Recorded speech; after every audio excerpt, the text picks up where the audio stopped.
ಉದ್ದೇಶವೇನೆಂದರೆ ಮಾಗಡಿ ಶಾಸಕರಾದ S C Balakrishna ಸಾಹೇಬ್ರವರು Kunigal ಜನತೆಯನ್ನು ಉದ್ದೇಶಿಸಿ ಗಾಂಡು ಅನ್ನೋ ಶಬ್ದವನ್ನು ಉಚ್ಚಾರಣೆ ಮಾಡಿದ್ದಾರೆ.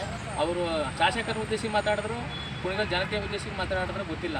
ಅದು ಮಾತನಾಡಿದ್ರು ಖಂಡನೀಯ. ಇದನ್ನು ಉದ್ದೇಶಿಸಿ ನಮ್ಮ ತುಮಕೂರು ಜಿಲ್ಲಾಧ್ಯಕ್ಷರಾದ ವಿಜಯಗೌಡರವರು ಮಾತನಾಡ್ತಾರೆ.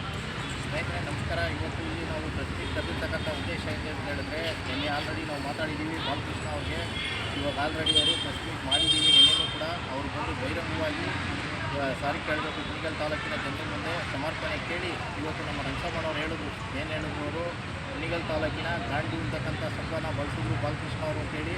ಅವರು ವಿವರವಾಗಿ ಒಂದು ಬಾಲಕೃಷ್ಣ ಅವರೇ, ನೀವು ನೇರವಾಗಿ ಕುಣಿಗಲ್ ತಾಲೂಕಿನ ಜನರಿಗೆ ಉತ್ತರ ಕೊಡಬೇಕು. ನೀವು ಯಾರಿಗೆ ಟಾರ್ಗೆಟ್ ಮಾಡಿದ್ದೀರಾ? ನೀವು ರೈತ ಮುಖಂಡರಿಗೆ ಟಾರ್ಗೆಟ್ ಮಾಡಿದ್ದೀರಾ? ಜಿಲ್ಲಾ ಮುಖಂಡರಲ್ಲಿ ಯಾರಿಗೆ ಟಾರ್ಗೆಟ್ ಮಾಡಿದ್ದೀರಾ? ಬೇರೆ ಇನ್ನೊಬ್ರು ಟಾರ್ಗೆಟ್ ಮಾಡಿದಿರೋ? ನೀವು ಎಲ್ಲೋ ಮನೇಲಿ ಕೂತ್ಕೊಂಡು ಸಾರಿ ಕೇಳಿದ್ರೆ ಇದು ನಿಮಗೆ ಸುಮ್ಮನೆ ಆಗಲ್ಲ. ನೀವು ನೇರ ಉಚ್ಮಾಸ್ತೆಗೌಡರು ಸರ್ಕಲ್ಗೆ ಬಂದು ಕುಣಿಗಲ್ನಲ್ಲಿ ಪ್ರೆಸ್ ಮೀಟ್ ಮಾಡ್ತಿರೋ, ಇಲ್ಲ ನೇರ ಬಹಿರಂಗವಾಗಿ ನೀವು ಕುಣಿಗಲ್ ಜನತೆನ ಕ್ಷಮೆ ಕೇಳ್ತಿರೋ, ಇದು ಕೇಳುವಂಥದ್ದಾಗಬೇಕು. ಕರ್ನಾಟಕ ರಾಜ್ಯ ಹಸಿರು ಸಂಘ ಸೇನೆ ಅಧ್ಯಕ್ಷನಾಗಿ ಇವತ್ತು ನಾನು ತುಮಕೂರು ಜಿಲ್ಲೆಗೆ ನಿನ್ನೆನೂ ಕೂಡ ನಿಮಗೆ ಎಚ್ಚರಿಕೆ ಕೊಟ್ಟಿದ್ದೀವಿ. ಇಲ್ಲ ನೇರ ನಾವು ಮಾಗಡಿಗೆ ಬಂದು ನಿಮ್ಮ ಕಚೇರಿಗಾಗಲಿ ನಿಮ್ಮ ಮನೆಗಾಗಲಿ ನಾವು ಮುಟ್ಟಿ ಹಾಕಿ ನೇರವಾಗಿ ಇವತ್ತು ನಾವು ಸವಾಲು ಹಾಕಬೇಕಾಗುತ್ತೆ. ನೀವು ಫಸ್ಟು ಉತ್ತರ ಕೊಡಿ. ನೀವು ಯಾರಿಗೆ ನೀವು ಗಾಂಡು ಅಂತಕ್ಕಂಥ ಪದನ ಬಳಸಿದ್ದೀರಾ? ಇಲ್ಲ ಯಾವ ಮುಖಂಡರಿಗೆ ಬಳಸಿದ್ದೀರಾ? ರೈತರ ಮುಖಂಡರಿಗೆ ಬಳಸಿದ್ದೀರಾ? ರಾಜಕಾರಣಿಗಳು ಬಳಸಿದ್ದೀರಾ? ಇಲ್ಲ ಇನ್ನೊಬ್ರಿಗೆ ಬಳಸಿದ್ದೀರಾ? ವೈಕೆ ರಾಮಯ್ಯನವರು ಹುಟ್ಟಿದಂಥ ಈ ಒಂದು ಕುಣಿಗಲ್ ತಾಲೂಕಿಗೆ ಇವತ್ತು ನೀವು ಗಾಂಡು ಅಂತಕ್ಕಂಥ ಪದನ ನೀವು ಬಳಸ್ತೀರಾ ಅಂತ ಹೇಳಿದ್ರೆ ನಿಮಗೆ ನಾಲಾಯಕ್. ನೀವು ವಿಧಾನಸೌಧದಲ್ಲಿ ಕೂರ್ಲಿಕ್ಕೂ ನ್ಯಾಯಾಲಯಕ್ಕಿದ್ದೀರಾ. ನೀವು ಜನಗಳು ನಿಮಗೆ ತಕ್ಕ ಉತ್ತರನ ಮುಂದೆ ಕೊಡ್ತಾರೆ. ಇಷ್ಟು ದಿವಸ ನಾವು ಹೇಳ್ತಾ ಇದ್ದೋ ಮಾಗಡಿಗೆ ನೀರು ತೊಗೊಂಡೋಗಿಂತ ಇವತ್ತು ನಿಮ್ಮಿಂದ ಇವತ್ತು ನೀವು ಮಾಗಡಿ ತಾಲೂಕಿಗೆ ಒಂದು ಶನಿ ಥರ ಒಕ್ಕರಿಸ್ಕೊಳ್ತಾ ಇದ್ದೀರಾ. ಇವತ್ತು ಯಾಕೆ ಒಕ್ಕರಿಸ್ಕೊಳ್ತಾ ಇದ್ದೀರಾ ಅಂತ ಹೇಳಿದ್ರೆ, ಇವತ್ತು ಗಾಂಡು ಅಂತಕ್ಕಂಥ ಪದ ಇವತ್ತು ನಿಮ್ಗೆ ಶನಿ ಆಗೋದು ಬೇಡ. ನೇರವಾಗಿ ಬಂದು ಉಚ್ಮಾಸ್ತೆಗೌಡರ ಸರ್ಕಲ್ನಲ್ಲಿ ನೀವು ಪ್ರೆಸ್ ಮೀಟ್ ಮಾಡಿ ಕುಣಿಗಲ್ ತಾಲೂಕಿನ ಜನರುಗಳಿಗೆ ನೀವು ಕ್ಷಮೆ ಕೇಳಬೇಕು. ಏನ್ರಪ್ಪ ಉಚ್ಮಾಸ್ತೆಗೌಡರ ಸರ್ಕಲಲ್ಲಿ ನೀವು ಬಂದು ಕ್ಷಮೆ ಕೇಳಲಿಲ್ಲ ಅಂತ ಹೇಳಿದ್ರೆ ನೇರವಾಗಿ ನಾವು ಮಾಗಡಿ ತಾಲೂಕಿಗೆ ಬಂದು ಏನು ಬಾಲಕೃಷ್ಣ ಇವತ್ತು ಮಾಗಡಿ ಶಾಸಕರವರು ಅವರ ಮನೆಗೆ ನಾವು ಮುಖ್ಯ ಹಾಕುವಂಥ ಕೆಲಸ, ಅವ್ರ ಕಚೇರಿಗೆ ಮುಖ್ಯ ಹಾಕುವಂಥ ಕೆಲಸ ಮಾಡಿ ಮಾಗಡಿ ತಾಲೂಕಿನಲ್ಲಿ ನಾವು ಪರ್ಮಿಷನ್ ತೊಗೊಂಡು ನಿಮಗೆ ಹೋರಾಟ ಮಾಡಿ ಬರೀ ಈ ರಾಜ್ಯದಲ್ಲಿ ಇವತ್ತು ಇದು ದೊಡ್ಡ ನ್ಯೂಸ್ ಆಗಬೇಕಾಗುತ್ತೆ. ನಿಮಗೆ ನೀವು ಕುಣಿಗಲ್ಗೆ ಬರಬೇಕು, ಜನಗಳ ಮುಂದೆ ಕ್ಷಮಾರ್ಪಣೆ ಕೇಳಬೇಕು. ಇವತ್ತು ವಿಧಾನಸೌಧದಲ್ಲಿ ಎದ್ದು ಬಂದು ಸರ್ಕಾರನೇ ಬೀಳಿಸಿದಂಥ ಒಂದು ವೈಕೆ ರಾಮಯ್ಯನ ಊರಿಗೆ ಇಂಥ ಒಂದು ವಿಚಾರಣೆ ನೀವು ತಗೊಂಬರ್ತೀರಾ ಅಂತ ಹೇಳಿದ್ರೆ ನೀವು ಲಾಲಾಯಕ್ಕಿಲ್ಲ ರೀ. ಮಾಗಡಿ ಶಾಸಕರಾಗಕ್ಕೆ ನಾಲಾಯಕ್ಕಿಲ್ಲ. ಬಾಲಕೃಷ್ಣ ಅವರೇ ಬಂದು ನೀವು ಸಾರಿ ಕೇಳುವಂಥ ವ್ಯವಸ್ಥೆ ಆಗಬೇಕು. ಆಗಿಲ್ಲ ಅಂತ ಹೇಳಿದ್ರೆ ಇದು ನಿಲ್ಲಲ್ಲ. ನಿರಂತರವಾಗಿ ನಾವು ಹೋರಾಟ ಮಾಡಬೇಕಾಗುತ್ತೆ. ಇವತ್ತು ರಾಜ್ಯ ಮಟ್ಟದಲ್ಲಿ, ಇವತ್ತು ರಾಜ್ಯ ಯುವ ಘಟಕದಲ್ಲಿ ನಾನು ಏನು ಹೇಳ್ತಾ ಇದ್ದೀನೋ ಇದನ್ನು ನಡೆಸಿ ನಿಮಗೆ ತೋರಿಸ್ಬೇಕಾಗುತ್ತೆ. ಇದು ಎಚ್ಚರಿಕೆನ ನಾವು ಕೊಡ್ತಾ ಇದ್ದೀವಿ ನಿಮಗೆ. ನೇರವಾಗಿ ಕುಣಿಗಲ್ ತಾಲೂಕಿಗೆ ಬನ್ನಿ. ನೀವು ಬಂದು ನೀವು ಬಹಿರಂಗವಾಗಿ ಒಂದು ಸಭೆ ಮುಖಾಂತರ ಕುಣಿಗಲ್ ತಾಲೂಕಿನ ಮುಂದೆ ನೀವು ಕ್ಷಮೆ ಕೇಳಿ. ಯಾವ ಉದ್ದೇಶಕ್ಕೆ ನೀವು ಹೇಳಿದ್ದೀರಾ ಅಂತ ಹೇಳಿ ನಮ್ಗೆ ಇದನ್ನು ವಿವರ ಕೊಡಿ ಫಸ್ಟು. ನೀವು ಏನ್ರಪ್ಪ ಏನು ಹೇಳ್ತೀಯ ನಾಗೇಶ್ವರ ಇದ್ರ ಬಗ್ಗೆ? ನೀನು ಕೇಳಲೇಬೇಕು. ಅವರು ಮುಂದಿನ ಇದರೊಳಗೆ ಕೇಳಲಿಲ್ಲ ಅಂತಂದರೆ ನಾಳೆ ಸಹ ನಾವು ಏನು ಧರಣಿ ಮಾಡಬೇಕಾದ್ರೂ ರೆಡಿ ಹೋರಾಟ ಮಾಡಕ್ ನೀವೆಲ್ಲ ಸರಿನಾ? ಕರ್ನಾಟಕ ರಾಜ್ಯ ಹಸಿರು ಸೇನೆಗೆ, ಕರ್ನಾಟಕ ರಾಜ್ಯ ಹಸಿರು ಸೇನೆಗೆ, ಕರ್ನಾಟಕ ರಾಜ್ಯ ರೈತರ ಸಂಘದ ಹಸಿರು ಸೇನೆಗೆ, ಮಂಜೇಗೌಡರ ನೇತೃತ್ವದಲ್ಲಿ ನಾವು ನಿಮ್ಗೆಲ್ರಿಗೂ ಪ್ರತಿಭಟನೆ ಮಾಡ್ಲಿಕ್ಕೆ ನಾವು ಹೊರಡ್ತಾ ಇದ್ದೀವಿ. ಬಾಲಕೃಷ್ಣ ಅವರೇ ನೇರ ಬಂದು ನೀವು ಕ್ಷಮೆ ಕೇಳುವಂತ ವಿಚಾರ ಆಗ್ಬೇಕು. ನೀವೇನು ಹೇಳ್ತೀರಾ ಬುಡೇನವ್ರೆ?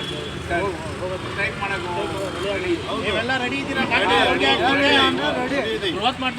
ಏನ್ ಹೇಳ್ತೀಯಪ್ಪ? ನಮ್ಮ ಯಡಿಯೂರಪ್ಪ ನಾಗೇಶ್ವರ್ ಕೂಡ ಹೇಳ್ತಾರೆ ಇದ್ರ ಬಗ್ಗೆ. ಅವರು ಒಬ್ರಿಗೆ ರೈತರಿಗೆ ಏನಾಗ ಮಾತಾಡೋರು, ಇಲ್ಲ ರಾಜಕಾರಣಿಗಳಿಗೆ ಮಾತಾಡೋರು, ಇಲ್ಲ ಮಾಮೂಲಿ ಜನಾಂಗಕ್ಕೆ ಮಾತಾಡೋರು, ಅದು ಒಬ್ಬರು ಕುಣಿಗಲ್ ಪ್ರಜೆಗಳಿಗೆ ಮಾತಾಡಿರೋ ಅಂಥದ್ದು, ಒಬ್ಬರು ರೈತರಿಗೆ ಮಾತಾಡಿರೋ ಅಂಥದ್ದು, ಒಬ್ಬರು ರೈತರ ಮುಖಂಡರಿಗೆ ಟಾರ್ಗೆಟ್ ಮಾಡೋರು, ಇಲ್ಲ ನಮ್ಮೂರು ಶಾಸಕರಿಗೆ ಟಾರ್ಗೆಟ್ ಮಾಡೋರೋ ಗೊತ್ತಿಲ್ಲ. ಅವರು ಗಾಂಡು ಅನ್ನೋ ಶಬ್ದ ಬಳಸ್ಬಾರ್ದಾಯಿತು, ಬಳಸ್ತಾರೆ. ಈಗ ಇಷ್ಟು ದಿವಸ ನಮ್ಮ ನಾಯಕರುಗಳು ಏನು ಹೇಳೋರು, ನೀರು ಬಿಡಬೇಕು, ನಮಗೆಲ್ಲ ಮಿಕ್ಕಿತ್ತಂತ ನೀರು ಬಿಡಬೇಕು ಅಂತ ಹೇಳೋರು. ಯಾರೇ ಯಪ್ಪ ಅದನ್ನು ಬಳಸ್ಬಾರ್ದಾಯಿತು. ಇದ್ರ ಬಗ್ಗೆ ಪೂರ ನಮಗೂ ಖಂಡನೆ ಇದೆ. ಹೌದು, ಈ ಪೂರ ಖಂಡನೆ ಇದೆ. ಏನು ಬಾಲಕೃಷ್ಣ ಅವರು ಹೇಳಿಕೆ ಕೊಟ್ಟವ್ರು ಇವಾಗ ಅದನ್ನು ಅವರು ಮನೇಲಿ ಕೂತ್ಕೊಂಡಲ್ಲ ಹೇಳಿಕೆ ಕೊಡೋದು, ಬಹಿರಂಗವಾಗಿ ಆಚೆಗೆ ಬಂದು ಅವ್ರು ಹೇಳಿಕೆ ಕೊಡಲಿ ಅಂತ ಉದ್ದೇಶಕ್ಕೋಸ್ಕರ ನಾವು ಈ ಪ್ರೆಸ್ ಮೀಟ್ ಮಾಡ್ತಾ ಇದ್ದೀವಿ. ಆದಷ್ಟು ಮಾಗಡಿ ತಾಲೂಕಿನ ಜನರುಗಳು ನಮ್ಮನ್ನು ಕ್ಷಮಿಸಬೇಕು. ಇವತ್ತು ನಮಗೆ ನೀರು ಕೊಡಬೇಡ್ದು ನಮಗೆ ಅಂತಕ್ಕಂಥ ಉದ್ದೇಶ ನಮಗಿಲ್ಲ. ನಾವು ನೀರು ನಿಮಗೆ ಕೊಡ್ತೀವಿ.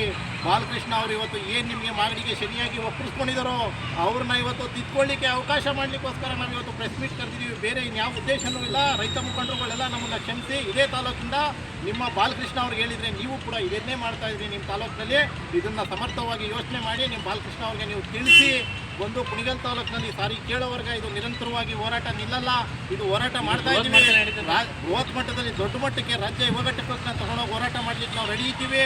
ನಾವೆಲ್ಲರೂ ಇವತ್ತು ಮಾಗಡಿ ತಾಲೂಕಿಗೆ ಬಂದು ನಿಮಗೆ ಮುಖ್ಯ ಹಾಕುವಂಥ ಕೆಲಸ ನಾವು ಮಾಡ್ತೀವಿ. ನೇರವಾಗಿ ನೀವು ಬರಲಿಲ್ಲ ಅಂತೇಳಿ ಕುಣಿಗಲ್ ತಾಲೂಕಿಗೆ ಬಂದು ನೀವು ಯಾವಾಗ ಕ್ಷಮೆ ಕೇಳ್ತೀರಾ ಅನ್ನೋದು ನಮಗೆ ಗೊತ್ತಿಲ್ಲ. ಅದರ ವಿಚಾರ ನೀವೇ ತಿಳಿಸಿ. ನೀವು ಪ್ರೆಸ್ ಮೀಟ್ ಏನೋ ನೆನ್ನೆ ಲವ್ ಮಾಡಿಬಿಟ್ಟಿದ್ದೀರಾ. ನೀವೆಲ್ಲೋ 4 ಮಧ್ಯೆ ಗೋಡೆ ಮುಂದೆ ಕುತ್ಕೊಂಡು ಮಾತಾಡುವಂಥದ್ದಲ್ಲ. ಬಹಿರಂಗವಾಗಿ ಬನ್ನಿ ಬಾಲಕೃಷ್ಣ ಅವರೇ, ನೀವು ಬಹಿರಂಗವಾಗಿ ಬನ್ನಿ, ಸಭೆ ಕರೆದು ನೀವು ವಿಚಾರ ಏನಿದೆ ಕುಣಿಗಲ್ ತಾಲೂಕಿಗೆ ಯಾವ ಉದ್ದೇಶಕ್ಕೆ ಮಾತಾಡಿದ್ರಿ ಅಂತೇಳಿ ನೀವು ಅದನ್ನು ಸ್ಪಷ್ಟನೆ ಕೊಟ್ಟು ನಮ್ಮ ತಾಲೂಕಿಂದ ನಮ್ಮ ಜನಗಳ ಮುಂದೆ ನೀವು ಕ್ಷಮಾರ್ಪಣೆನ ಕೇಳಿ. ಆಗ್ಬೋದೇನ್ರಪ್ಪ? ಇನ್ನೇನಪ್ಪ ರಂಗಸಮ್ಮಣ್ಣ ತಾಲೂಕು ಅಧ್ಯಕ್ಷರಾಗಿ ಅಷ್ಟೇ ಮಾತಾಡಿದ್ರು. ಇನ್ನೇನಾದರೂ ಇದೆಯಾ? ಅಷ್ಟೇ ಏನಿಲ್ಲ, ನಮ್ದೇನಿಲ್ಲ. ಮಾತಾಡೋದು ಖಂಡನೀಯ. ಮಾತಾಡೋದು ನಾವು ಅವ್ರು ಮಾತಾಡಿರೋ ಖಂಡಿಸ್ತಾ ಇದ್ದೀವಿ. ಇಷ್ಟೇನಾ? ಅವರು ಒಂದು ಕ್ಷಮೆ ಕೇಳಿಲ್ಲ ಅಂದ್ರೆ ಇನ್ನೂ ದೊಡ್ಡ ಬೃಹತ್ ಮಟ್ಟದಲ್ಲಿ ಮಟ್ಟದಲ್ಲೇ ಮಾಡೋಣ. ಬೃಹತ್ ಮಟ್ಟದಲ್ಲಿ ನೀವು ಹೋರಾಟ ಮಾಡ್ಲಿಕ್ಕೆ ರೆಡಿ ಇದ್ದೀರಾ? ಕರ್ನಾಟಕ ರಾಜ್ಯ ರೈತರ ಸಂಘ ಹಸಿರು ಸೇನೆಗೆ, ಕರ್ನಾಟಕ ರಾಜ್ಯ ರೈತರ ಸಂಘ ಹಸಿರು ಸೇನೆಗೆ, ರಾಜ್ಯಾಧ್ಯಕ್ಷರಾದಂಥ ಮಂಜೇಗೌಡರಿಗೆ